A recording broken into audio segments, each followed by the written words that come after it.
How are you going to be feeling in 2030 when this $10 billion has been dispersed? I'm hoping that by 2030, we will not be needing to talk so much about sort of earmarked resources for climate change.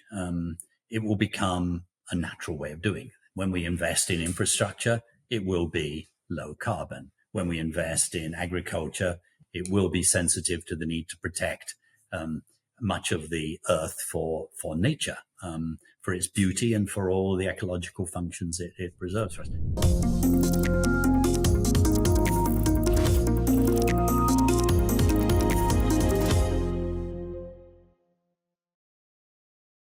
Hello, I'm Bryony Worthington, and this is Cleaning Up.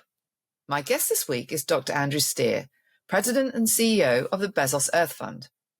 In 2020, Jeff Bezos made a $10 billion commitment to address nature and climate change that has to be spent by 2030 in what they refer to as the decisive decade.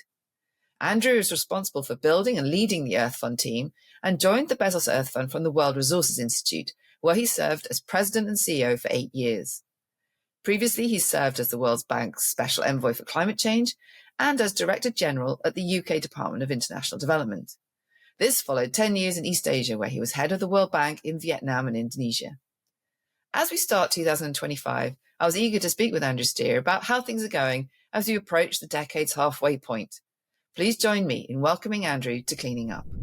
Well, Happy New Year, Andrew. It's lovely to see you. How are you doing?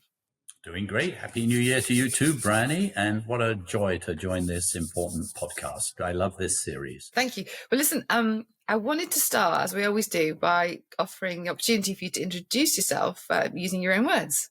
Well, I'm Andrew Steer. I have the privilege of being the president and CEO of the Bezos Earth Fund, which is a philanthropy started by Jeff Bezos, who put generously $10 billion on the table. And he said, look, let's spend this in terms of grants this decisive decade for advancing nature and climate change action.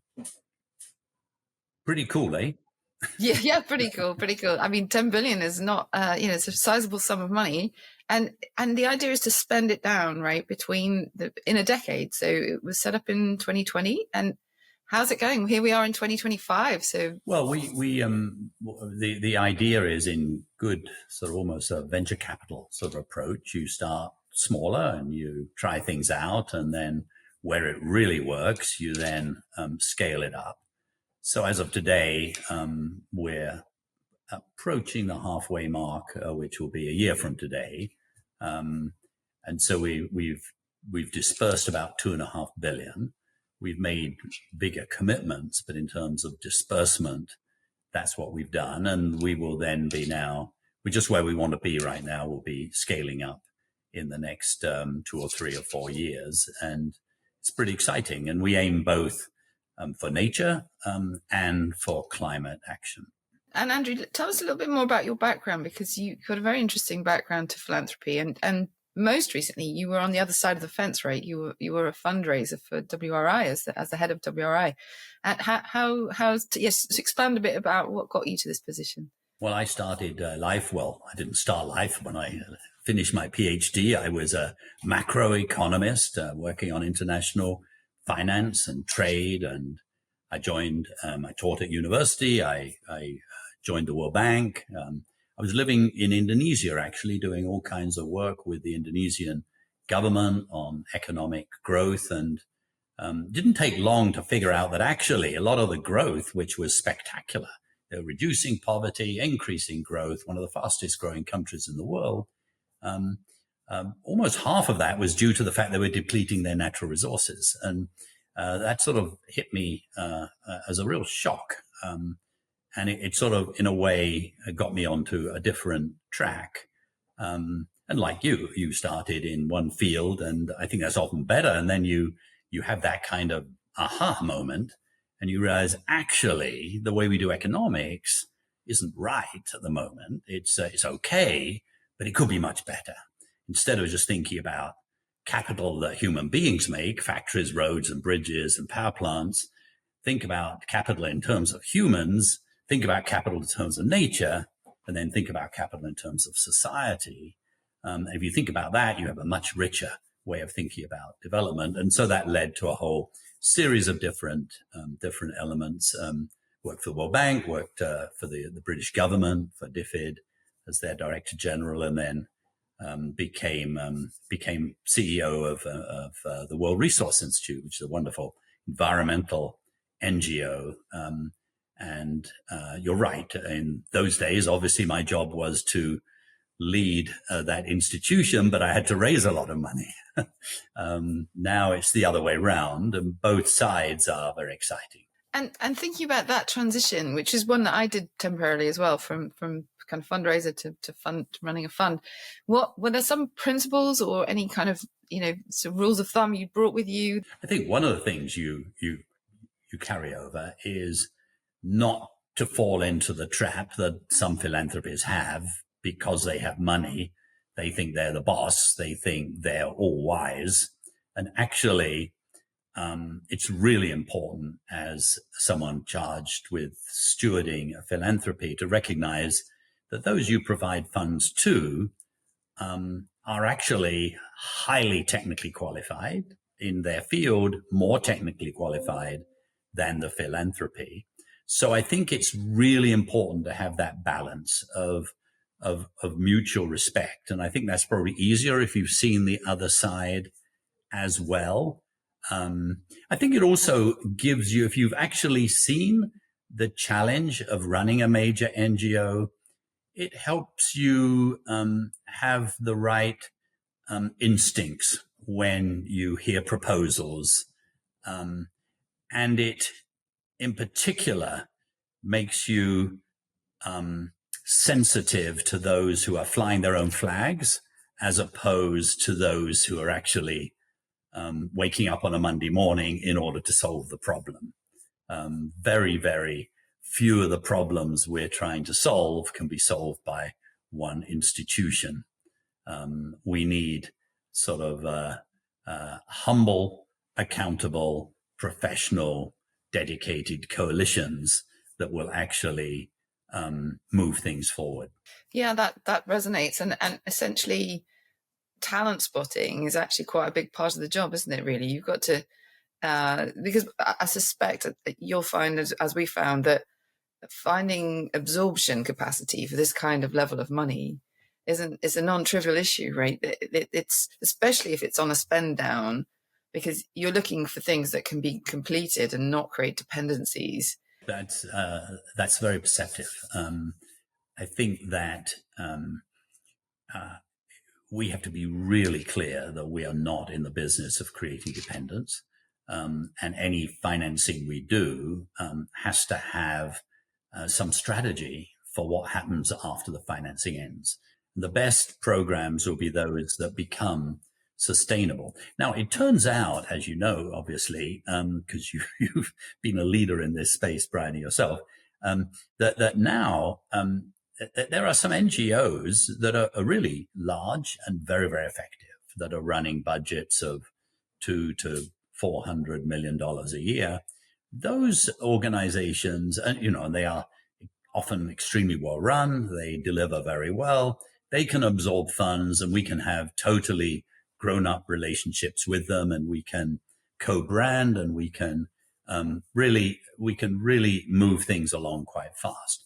But those aren't just the ones we want to finance. We actually want to finance the new innovative ones on the front line, and often those also that are run by those that haven't had the privilege of receiving resources. So, for example, here in the United States, we've made $300 million available to environmental justice groups. These are groups often in center cities, in rural areas, in somewhat disadvantaged areas. We need to help them on their own growth strategies. And with them, one of the reasons we've been keen to support them is because here in the United States, federal money doesn't naturally flow to where the federal government wants it to flow. If you want federal money, you have to apply for it. And of course, those that are good at applying, those that have the right lawyers that know how to fill in the right forms, get most of the money. And so one of the ways that we try and leverage our own funds is strengthening the capacity of those smaller groups in that are pulling in money to those who really need it. But we must always be open to new and fresh ideas. The worst thing is for philanthropists to think that they know it all, and we don't, even though we are pretty good, I think.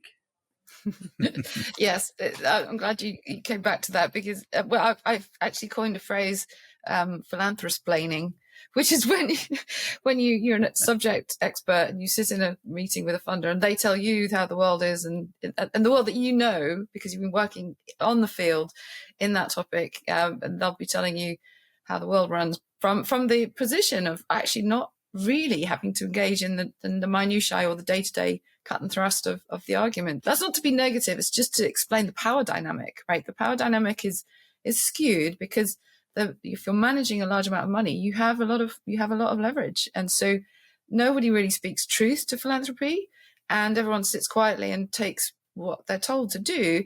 But I'm not sure how healthy that can be at times. Yeah, and there's a skill on both sides here.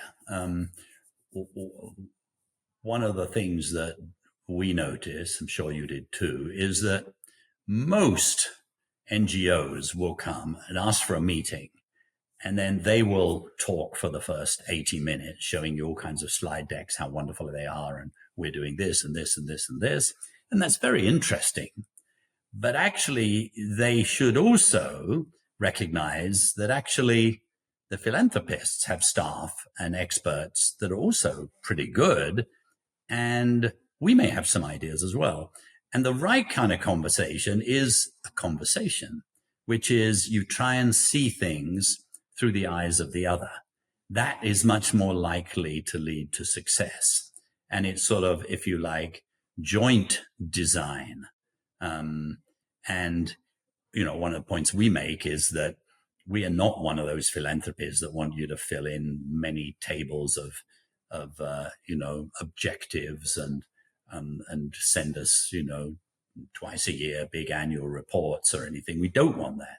So done right, both sides are adding value to each other. Yeah, I think that's right. I think there's sometimes a tension, right, between the way a foundation is run, and often that can be very hands-off, but also it can often have quite a lot of donor preference applied to it. And the types of people who make a lot of money have a certain worldview sometimes, right? So you've got to balance that kind of managing the people who've got the money. You've got to manage grantees and what they need, like how to keep them healthy and how to keep the field healthy. And then you've got to manage impact. Like we're actually ultimately trying to make sure we've got as much impact as possible. And there's a sort of philanthropy trilemma, if you like, of kind of keeping in the middle of that sweet spot of, as you say, it being a partnership between the donor and the recipient, but also always keeping your eyes on the prize of this has really got to be skewed towards maximum impact, really. And that sometimes requires quite fast moving, catching opportunities as they arise. So there's lots of tensions on this task. That's how I perceived it.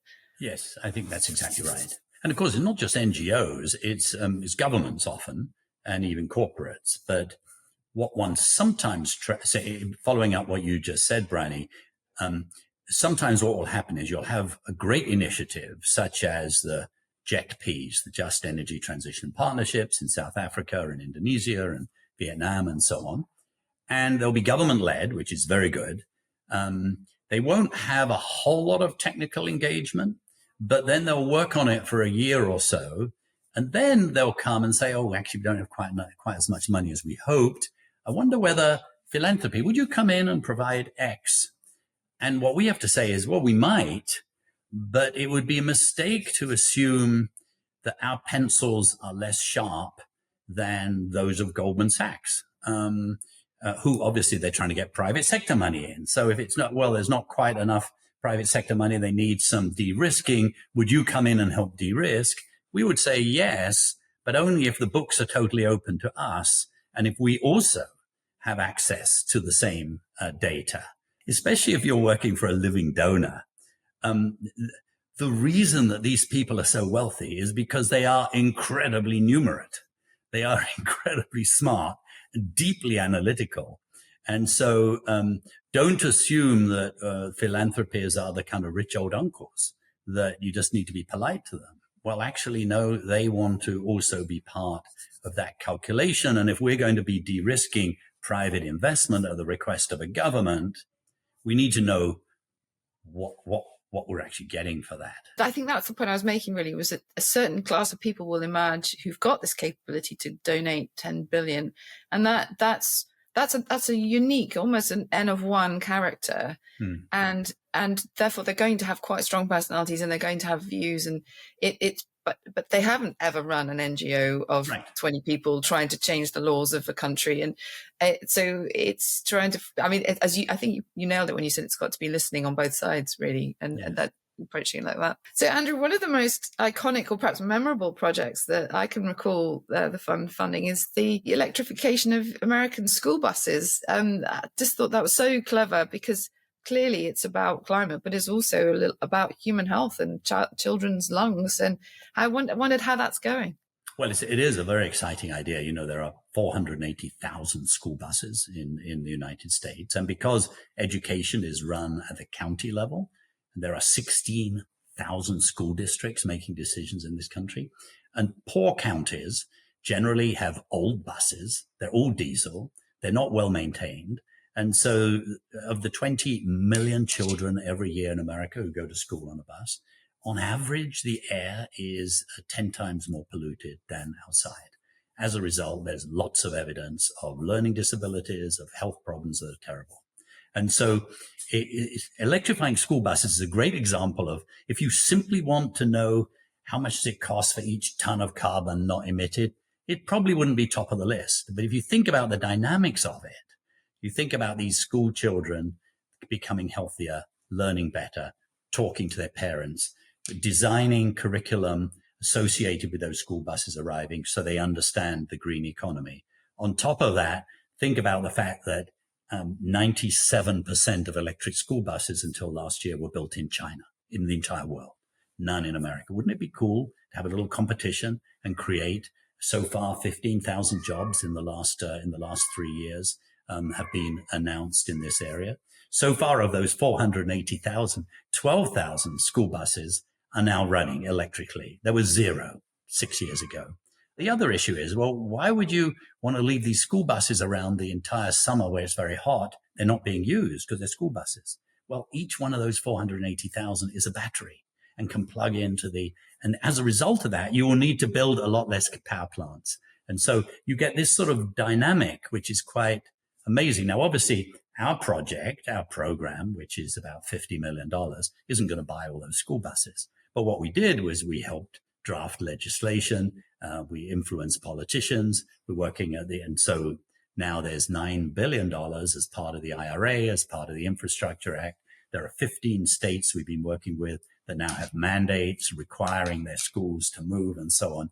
So you get this sort of dynamic, if you like, a whole range of different issues that can really affect the future in a very beautiful way. Yeah, and it's something that can cut through. You know, it's a as you say, in just pure tons of CO2, not the biggest source, but this ripple effect and this a kind of a changing of perception and hearts and minds that comes from that is it needs to be put on the balance sheet, right? But can I ask though? Obviously, we're about to see another Trump administration. And at the federal level, perhaps it will be harder to sort of see these sorts of programs moving forward and maybe reversed. But at a state level, you mentioned 15 states. Is this one of those areas where you could see, irrespective of the color of the state, red or blue, this is something that can move forward? Well, I think it's one of those. Yes, the answer is yes. I mean, the Constitution of the United States does give states a lot of power, including running electricity services, for example. And certainly education is very decentralized. But the wonderful thing is that once parents, as you say, see the benefits, once manufacturers see the benefits, once school teachers see the benefits, you then start changing the dynamic with whatever the political complexion. So we don't know. Obviously, we're in it's a fascinating, exciting time, and we're going to try to be as helpful as we can, keeping momentum going.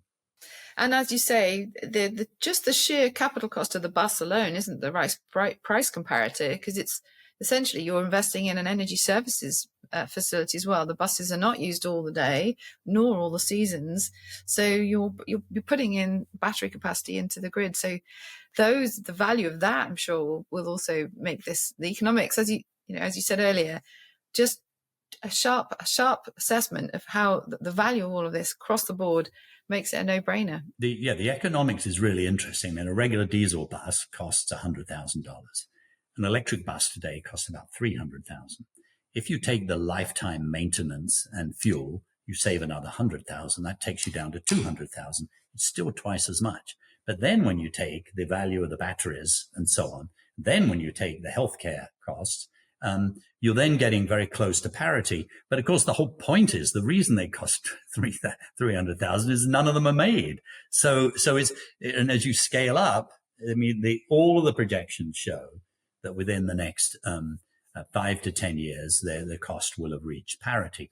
Change can be really exponential. I mean, if you think in literally in the year 2010, you could not buy, or 2015, you could not buy an electric school bus in this country.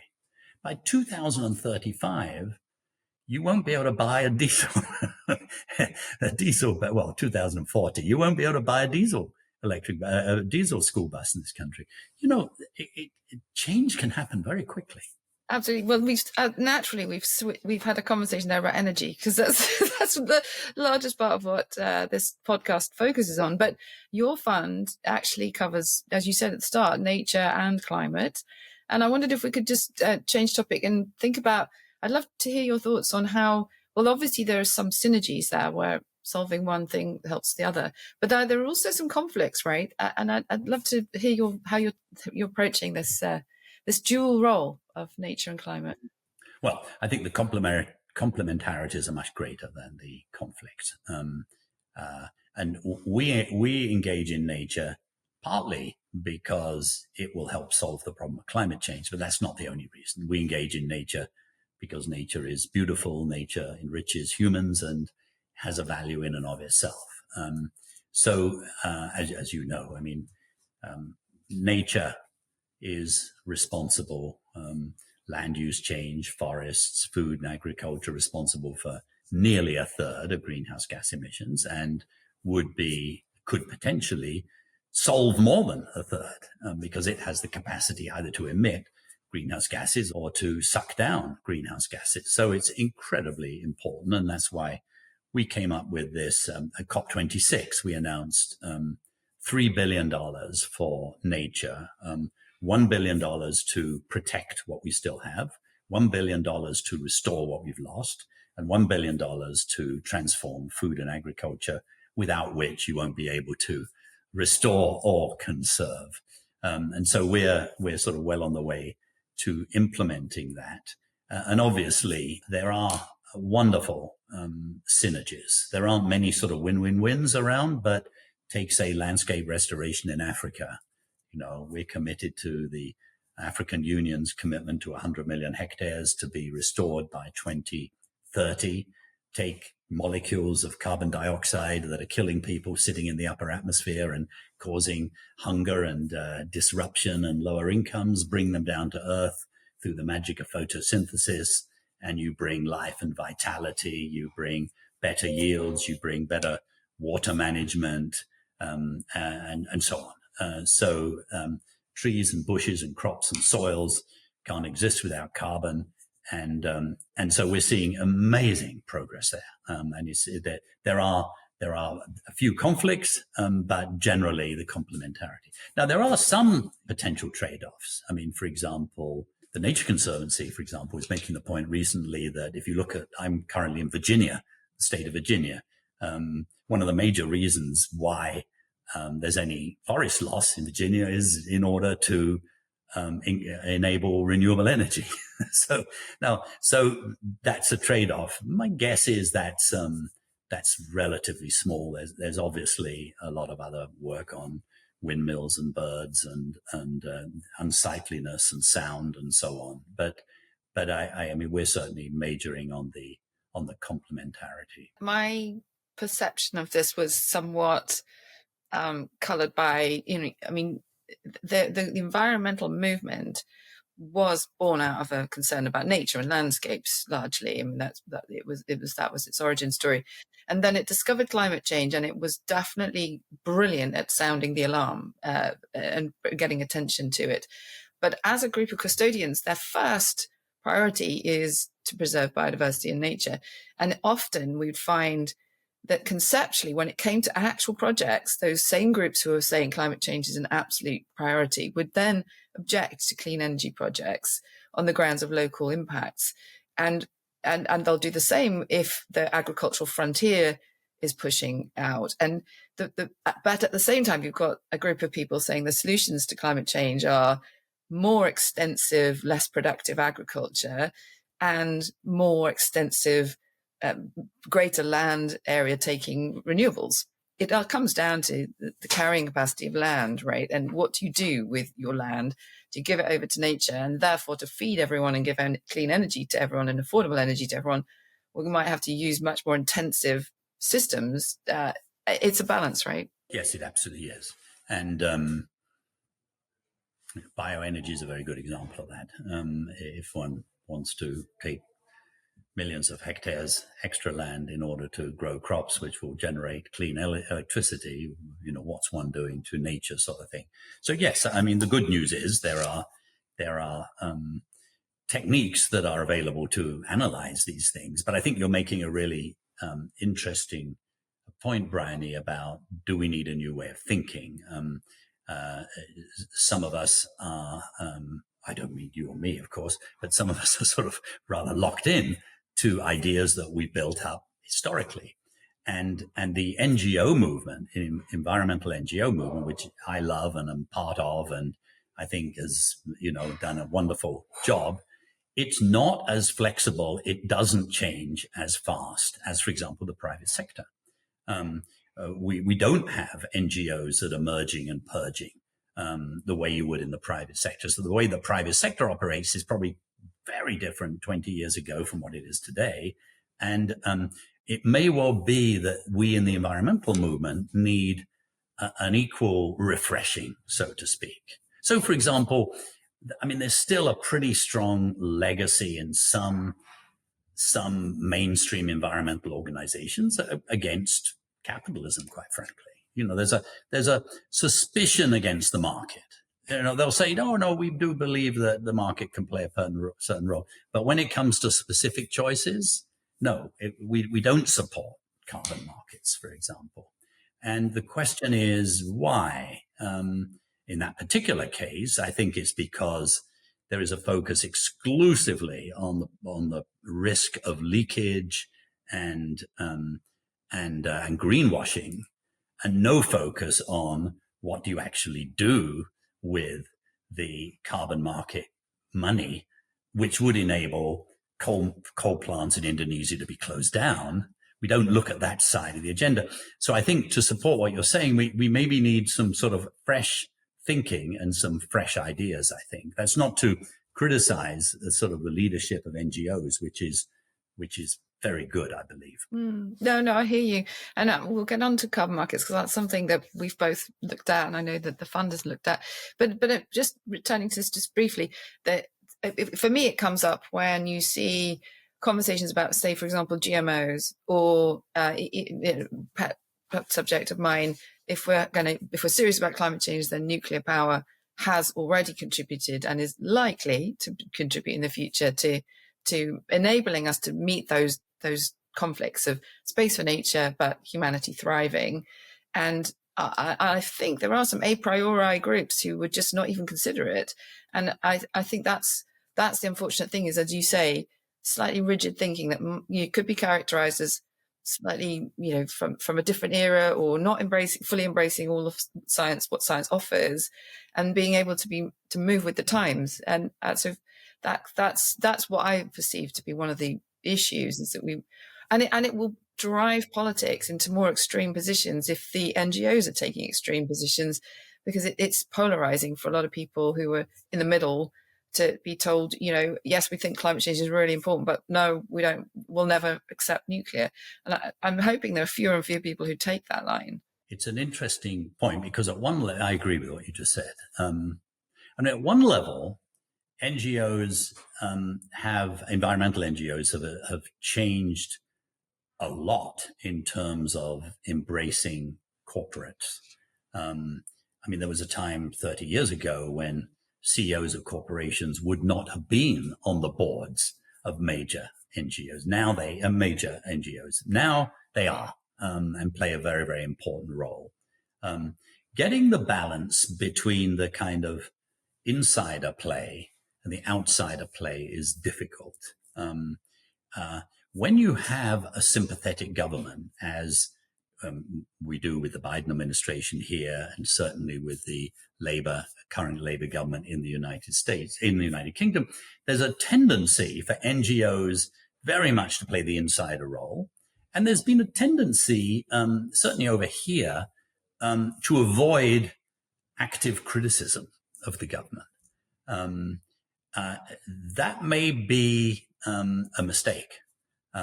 So whilst on the one hand, we want, as you were saying, and I was saying, we want sort of fresh thinking, more market-based thinking, more understanding of the complexities of politics and everything like that. At the same time, we don't want to lose the sharp edge of protest, if you like. And I was surprised over the last year to talk to government leaders in places like Brazil and a couple of European countries that said, we're not being held accountable enough by NGOs. And what's true for governments is probably also true for corporations. There's a double-edged sword there, isn't there? Because yes, having civil society movements is what helps shift the political window. But if those movements take on, or you have to be really careful in the asks of those movements. So I think back to the sort of XR. It definitely had an impact on the politics, that kind of upwelling of fear and anger about the fact that we weren't making more progress.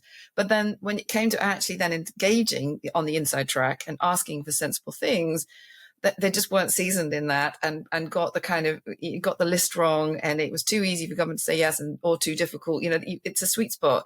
And I think when you get the maximum impact is when you've got that quadrant of, it's basically you need outside track campaigns that are highlighting the negatives and also promoting solutions, because there are very few outside track movements who get the solutions right.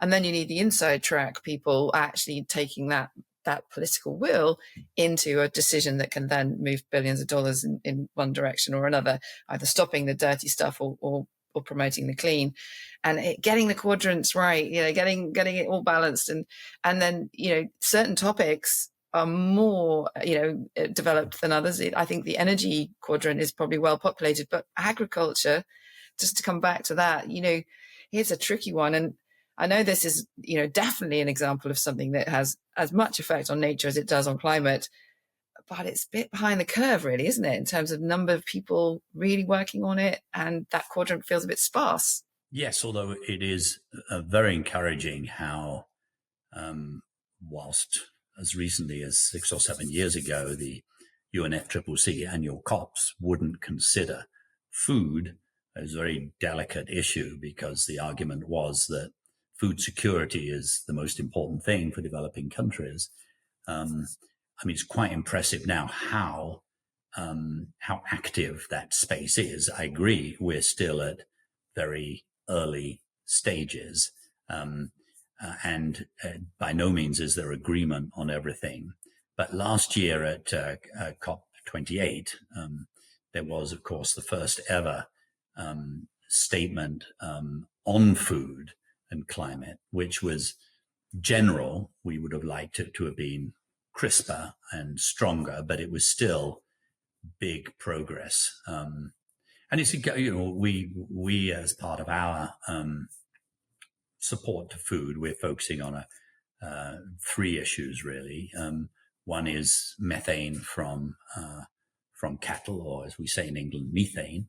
And there's good progress. We're investing in vaccines. We're investing in different foodstuffs. We're investing in forage management and so on. We're also investing in a very big way in alternative proteins. We've just put $100 million this year into 3 laboratories, one in the United States, one in Imperial College London, and one in Singapore, that will try to drive down the cost and use AI and modern techniques to sort through the 200 million proteins that exist and identify the right combinations using the right kind of technology to get the right taste, the right price point, the right nutrition, and so on for alternative proteins. When it comes to alternative proteins, I sometimes say we're like when Jimmy Carter put solar panels on the roof of the White House in 1979. And since then, the price has fallen by 99.6%. We're a very early stage in eating differently. And the plain fact of the matter is, if we don't eat differently, we're going to lose the battle on nature and climate. It's fascinating, right? Because the fight against the fossil industry to get clean energy into the system has been pretty major. But I feel like that's just a warm-up act compared to changing the agricultural industry. I mean, if you look at how concentrated the power is in that sector, it's like taking on the oil and gas industry and the farming lobby, probably also the food manufacturing and retail industry.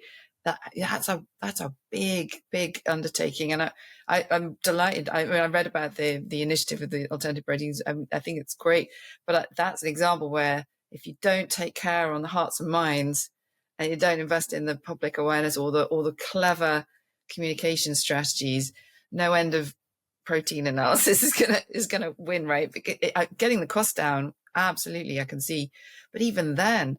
Even when things are cheaper, if there's a really, really fierce lobby, they can slow things to a snail's pace or even get us into reverse. Absolutely right. Yes, I think the meat lobby is already being very clever. What they're doing is they're saying, you see these fake meats, and then they have the long chemical name, and they say this is in it, and then they have another long chemical name. Do you want to eat this stuff? Well, if you took a carrot and you looked at what's in that, you'd come out with equally long names. I mean, that's just the way the world is. We've named certain enzymes and proteins and so on in a certain and certain compounds in a certain way. The point that we would make is we're not trying to turn everybody into vegetarians. We're just trying to say that as of today, 80% of agricultural land is livestock, and agriculture accounts for half of all the usable land on the planet. As of today, protein from meat consumption is on a line to grow by 60% by 2050. If that happens, under current trends, goodbye to the Amazon rainforest, because that's where soy comes from and so on. So we're not even sort of saying you've got to lower meat consumption, although I think it'd be a good idea, but we simply don't want it to keep rising. And in many countries in the world with higher incomes, higher populations, legitimately, they're eating a lot more meat.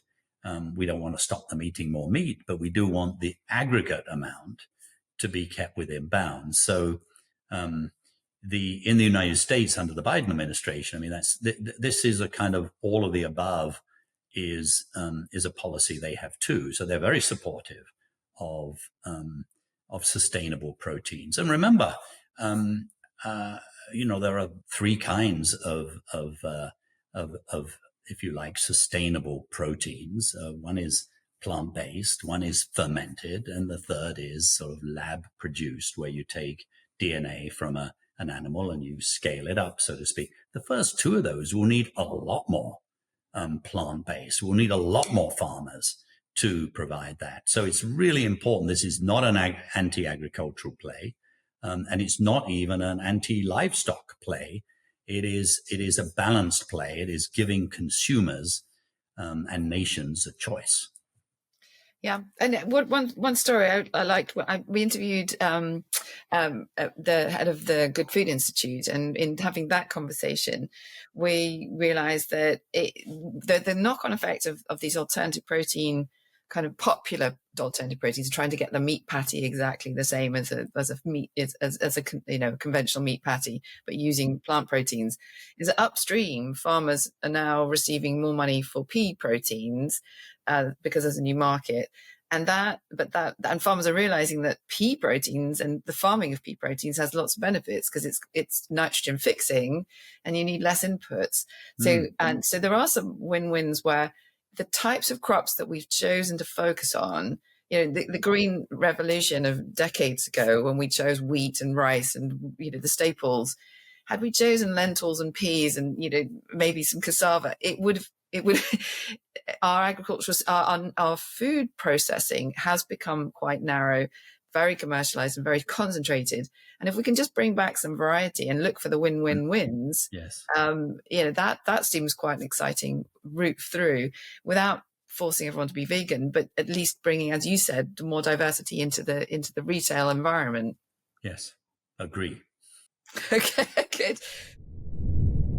Cleaning Up is brought to you by the members of the Leadership Circle. That's Actis, Alcazar Energy, Ecopragma Capital, EDP of Portugal, Euroelectric, the Gilardini Foundation, KKR, National Grid, Octopus Energy, Quadrature Climate Foundation, SDCL, and Wärtsilä. For more information on the Leadership Circle, please visit cleaningup.live. That's cleaningup.live. If you're enjoying Cleaning Up, please make sure that you subscribe on YouTube or your favorite podcast platform and leave us a review. That really helps other people to find us. Please recommend Cleaning Up to your friends and colleagues and sign up for our free newsletter at cleaninguppod.substack.com. That's cleaninguppod.substack.com. We touched earlier on carbon markets, and I did want to come back to that because that is something that I think that, there's been a little bit of controversy, I don't know if it's real controversy, but around the subject of carbon markets. And there have been some who've said, well, there's Bezos Earth Fund, and they're slightly conflicted in this because it would be helpful perhaps for Amazon, Jeff Bezos' source of wealth, to be able to have these cheap offsets. And here's an organization also funding work in this space. So how are you handling this little delicate area that's cause seems perennially there, right? It always seems controversial. Number one, we have total and utter separation between Amazon and ourselves, and other of Jeff's. Blue Origin or Washington Post. We absolutely. I've never had a conversation with Amazon about what they're looking for on this. What we are doing is not lowering standards. If anything, we're increasing standards, but we're trying to professionalize standards. I was quite heavily involved in the early days of setting up the Science Based Targets Initiative. When in 2014, we launched it, we were hoping maybe we could get 100 companies. Well, they now have over 7,000 companies. It's been amazingly successful at attracting companies. So what we did together with the IKEA Foundation, they were running on like $1 million a year. There were these 7,000 companies are saying, can you help us? Can you help us? No, we can't. We can't even answer your telephone. And so we said, well, I'll tell you what, we'll finance you. We're not on the board. We're not your advisors. We do nothing. But we do think that you ought to professionalize yourself. And they agree. They'd already had a consultant report from BCG that advised what they should do. We supported that, a new board where they brought in private sector and scientists and so on. So all good.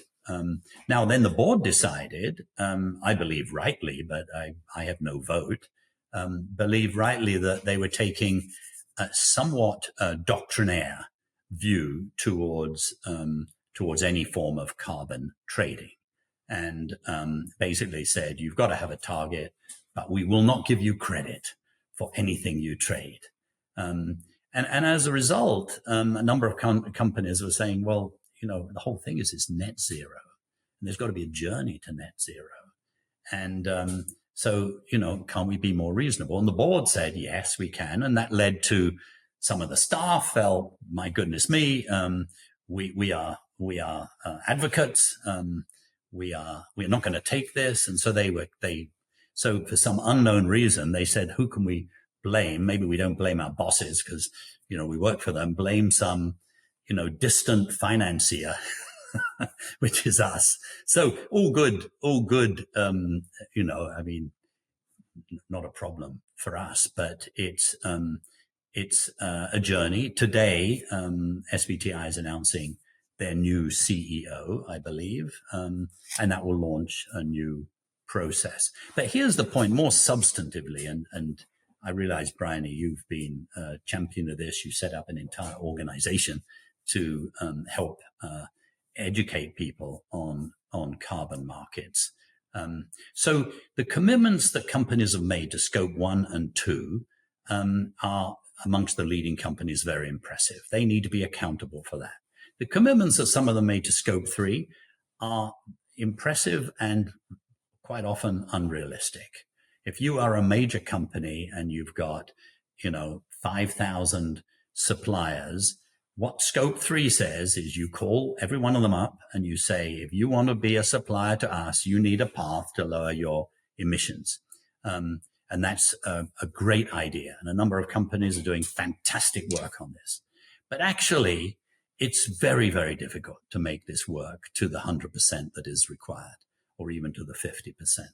Last year, my daughter, as an intern, she's an environmental student. She worked for a major company, and her job was to work on scope 3. Her job was to run a major database of 2,000 companies. They know what the electricity supply of all 2,000 companies that supply them is. And they say to each of those companies, we need you to move towards renewable energy.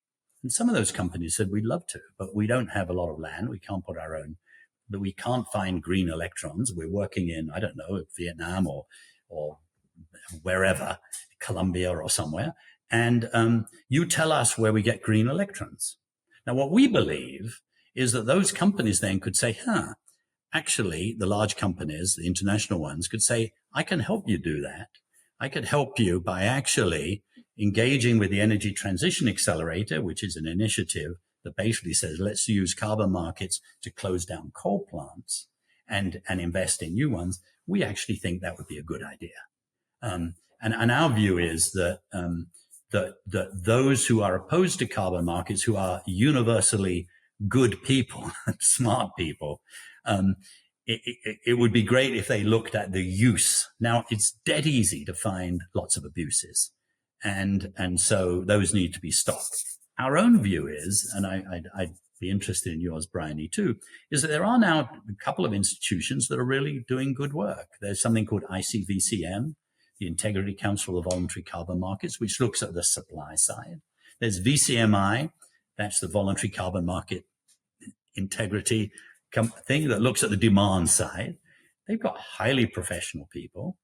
And what they've said is, we think that half of scope 3 emissions should be, honorably offset. They've said, okay, let's say 25% to start with. We think they are credible. And so we just think there's probably a role to professionalize things. And now with technology, we support technologies that can see virtually every tree falling. So it's now possible to know whether or not carbon markets that are supporting avoided emissions actually are working or not. Yeah, I definitely think that the monitoring and the verification is improving, and that naturally should improve confidence, but it's still expensive. And I think that to do it well, right? And I think the tension comes when people assume, maybe from a corporate perspective, it's going to be cheaper for me to offset because the market's providing me with very low cost credits. But in the long run, the price does reflect often quality, right? So if you're buying cheap, it's because it's not being done potentially very well, or because there's some fraudulent aspect to it. Sometimes there have been examples, and actually the tension, I think, then becomes, if you were to offset really properly with proper monitoring, really good integrity, it would actually then be cheaper over the long run to make an investment in an infrastructure change now, and not have to keep buying your offsets, because you've got to make that purchase every year. So if you continue emitting, or you've still got this liability of an emission, over time the offsetting will become more expensive. Devil's in the detail, isn't it? And what you're saying, I suppose, is that there are more and more organizations trying to professionalize this industry to get the details right. Exactly. Yeah. So let's be clear. This is still difficult stuff. And that's why the so-called jurisdictional approach, where we don't just go project to project, and individual projects can have leakage with other projects. You close a coal plant here and you build another one here.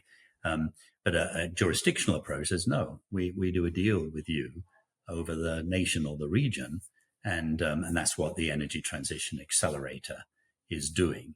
But I mean, it's worth sort of reflecting on how markets develop in general. I mean, markets for any product are often created by the private sector.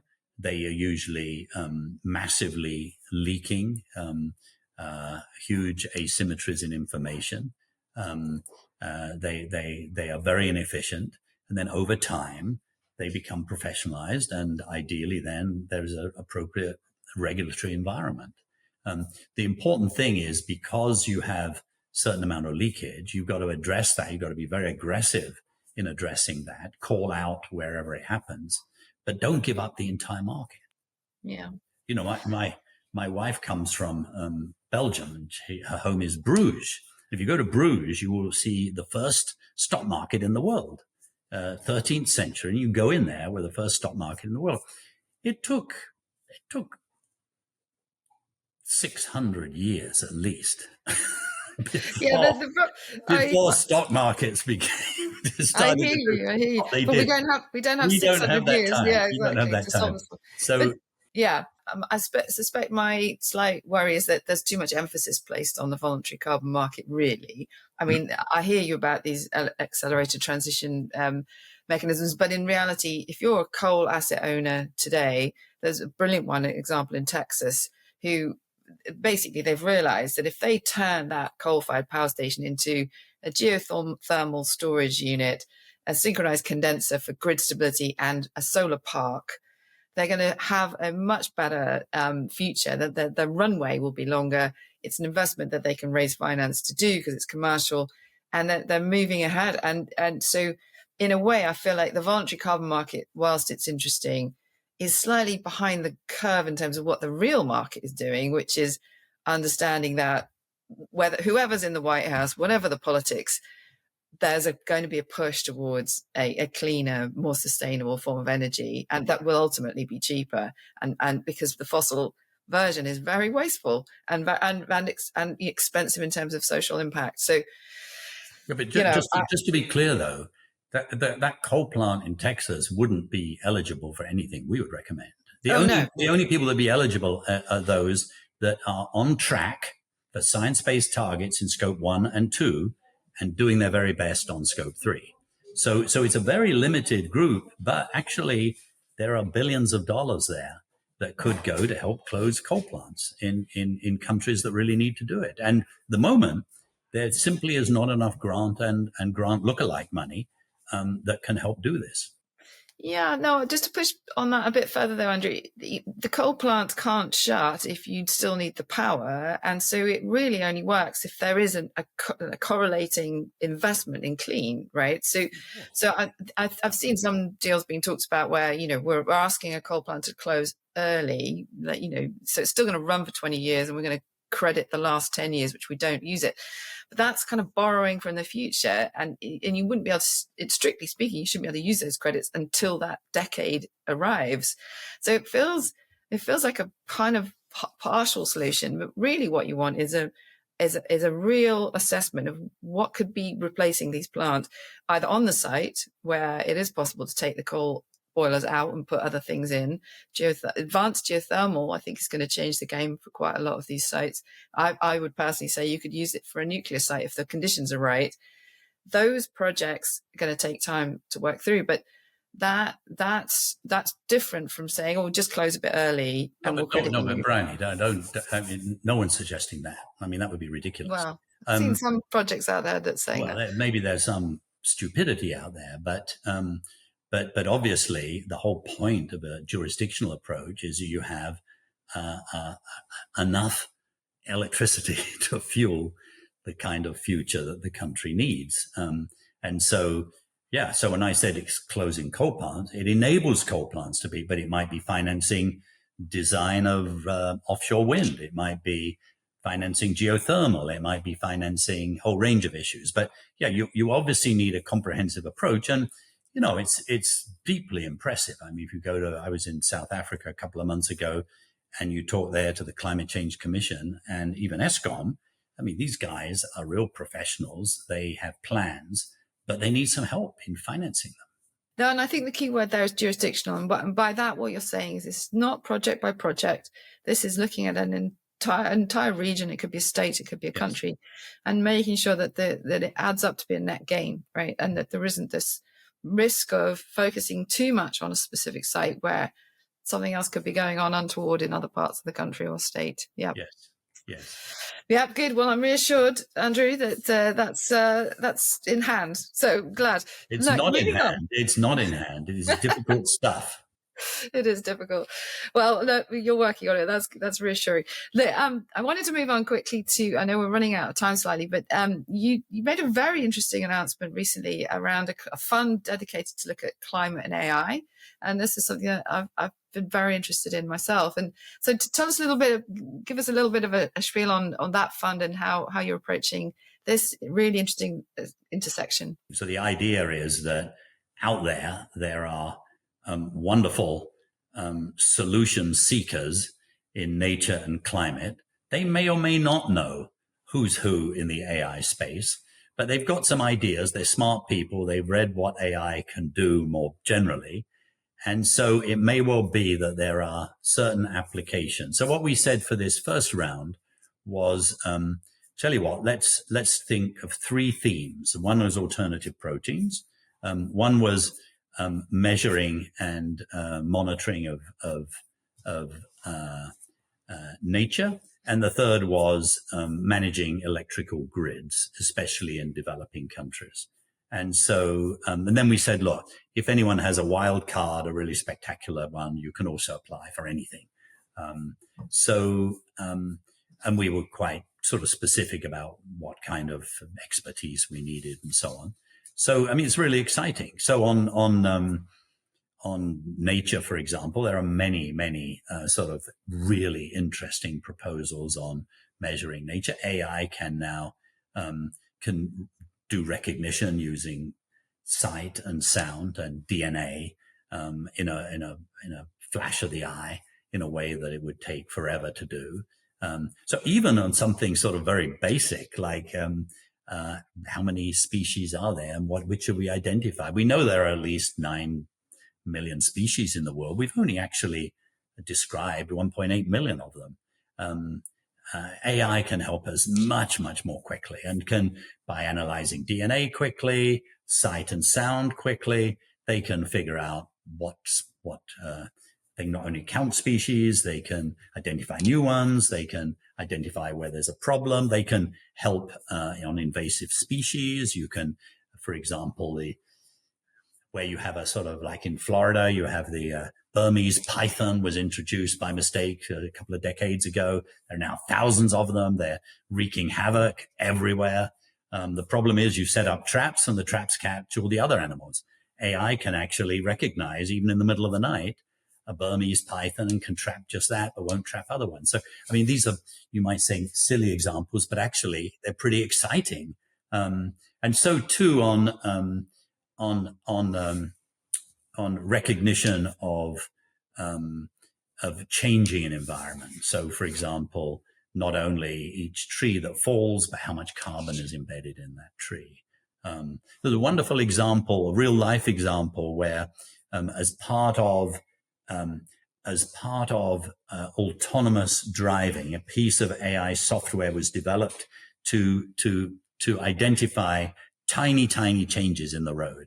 Well, then it turned out that brain oncologists who are really trying to look for tiny cells use that same thing to help them identify cells of cancer. And then the World Resource Institute, which is doing work on trees in Africa, realized you can now see trees that are growing, but individual trees in open landscapes, very hard to see. They use that same software, and it was a breakthrough. So little kind of serendipitous moments like that. And we're just trying to get away a little bit from the serendipity to actually say, is there a kind of an approach that could be a little more disciplined? So that's what we're doing. And so we're just about to announce first set of awards. Yeah, well, I look forward to that announcement. And thank you for talking us through that. I mean, my observation perhaps back is I think this is all very exciting, and I think there is this need to kind of connect the two worlds together.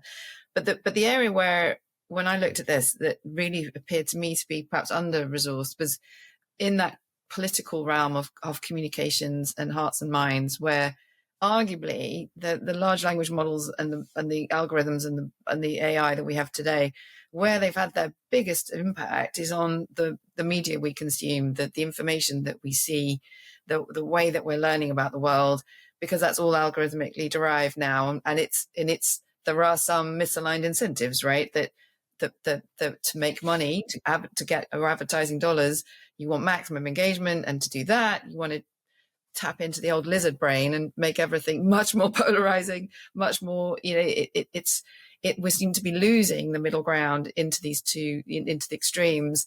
And I wondered if that was something you'd thought about in terms of adding that as a new dimension, because that's what's working, that's what's happening today, that's affecting the politics, which then affects so many other things we care about. Well, it's a fascinating issue. We're not actively working on that, but it's incredibly important, and is part of a general truth, which is we in the environmental movement have not done as good a job using sophisticated modern approaches. We don't want fake news. We want true news.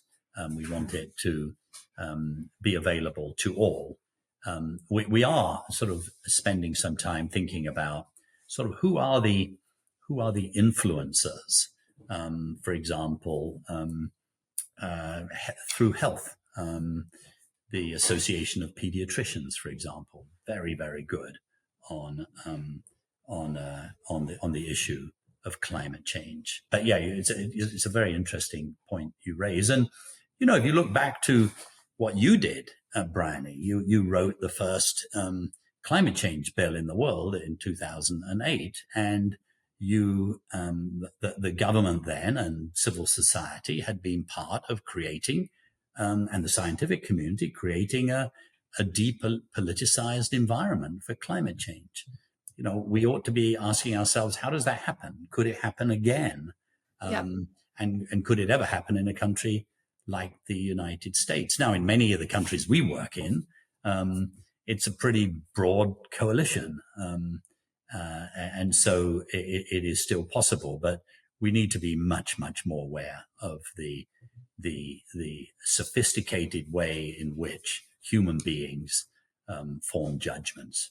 I think that's completely right. And I think that what seems to have happened in the last decade and a half since that time, which I look back on very fondly, where we had cross-party support for a piece of pretty comprehensive legislation, is that it's that middle ground of essentially trust and faith in experts or expertise has really been eroded. And it is a fascinating question to think through what would bring it back. And it might be that this is something that parents start to really drive. I mean, you're starting to see this kind of backlash against smartphones and the effect of that on teenage health. It's not just the teenage health that's at risk, planetary health as well. And so I'm wondering where it will come from. But anyway, it's a fascinating topic, and one that perhaps we could return to in person. I'd love to come out and see you in Washington and have that conversation. Like, we're reaching the end, Andrew, but I wanted to do a little bit of an experiment with you because, it's 2025. You kind of almost halfway through. How are you going to be feeling in 2030 when this $10 billion has been dispersed? What do you want to be looking back on, and what happens then? Like, it does seem like I like spend down philosophy because it's urgent. We need to get the money out the door, but there is this question of the world doesn't end in 2030. So yeah, talk to me about this next 5 years and beyond.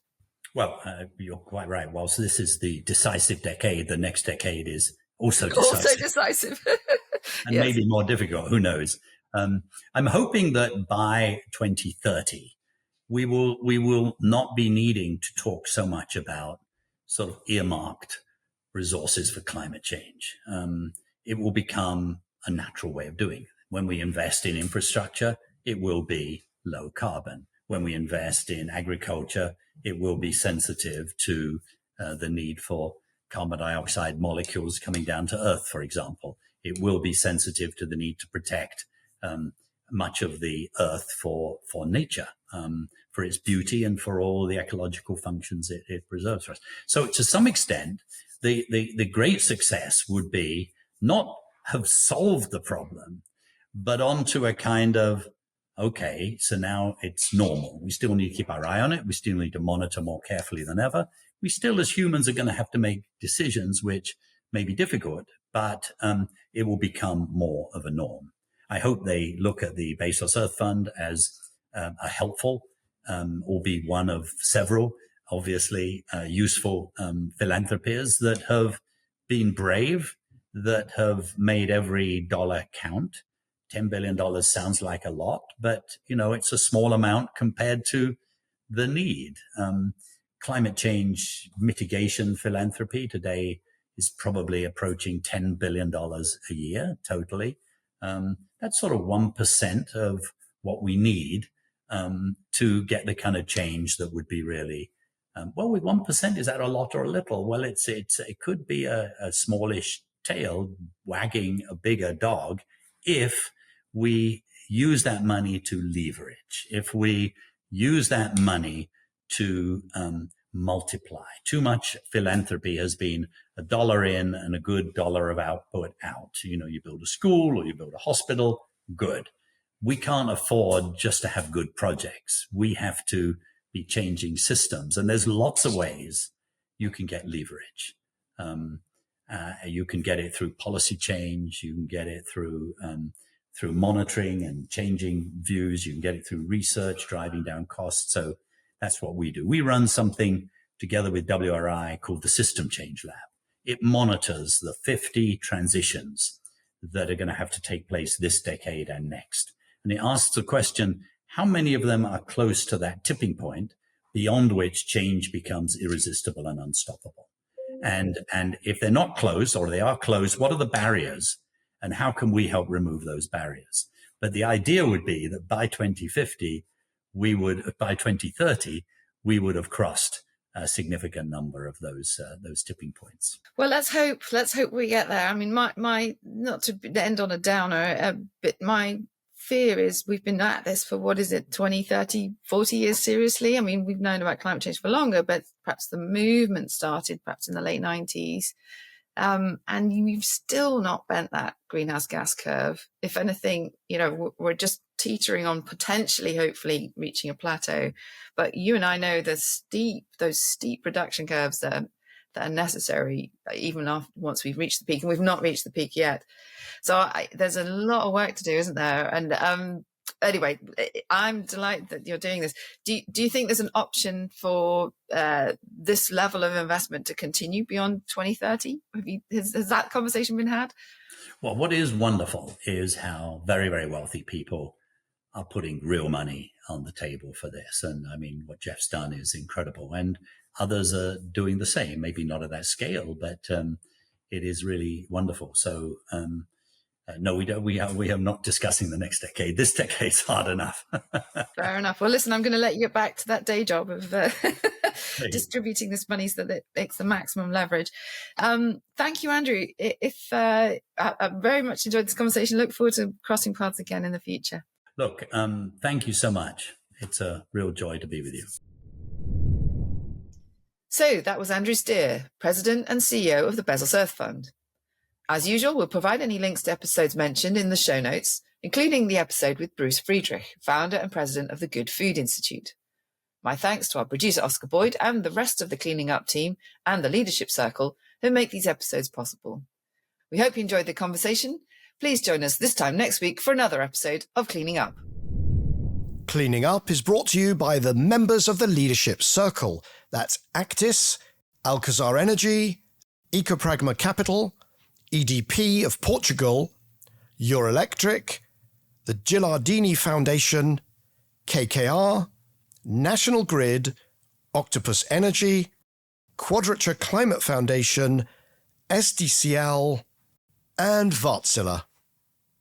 For more information on the Leadership Circle, please visit cleaningup.live. That's cleaningup.live. If you're enjoying Cleaning Up, please make sure that you subscribe on YouTube or your favorite podcast platform and leave us a review. That really helps other people to find us. Please recommend Cleaning Up to your friends and colleagues and sign up for our free newsletter at cleaninguppod.substack.com. That's cleaninguppod.substack.com.